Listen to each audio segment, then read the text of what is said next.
गोर लागै छी सब आदमी के। हम एकटा चैतावर गीत लऽ के एलहुँ हन। हमर चैनल अछि माधवी झा मैथिली गीत। अहाँ सब सब्सक्राइब करब, लाइक करब, शेयर करब। अहाँ सब सुनू।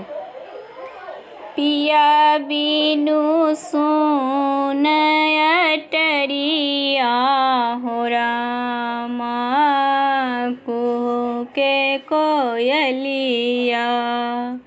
पिया बिनु सुन अटरिया हो रामा, कुहू के कोयलिया।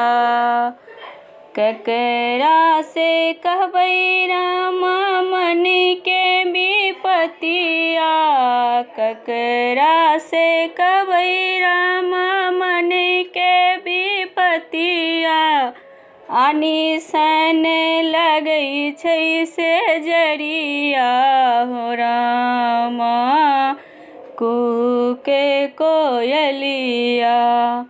पिया बिनु सुन अटरिया हो रामा, कुहू के कोयलिया। जौं हम जानितौं पिया केहन हेता, जौं हम जानितौं पिया केहन हेता। बनितौं रेशम के डोलिया हो रामा, कुहू के कोयलिया। पिया बिनु सुन अटरिया हो रामा, कुहू के कोयलिया। पियावा के दर्द रामा दर्दो न जाने, पियावा के दर्द रामा दर्दो न जाने।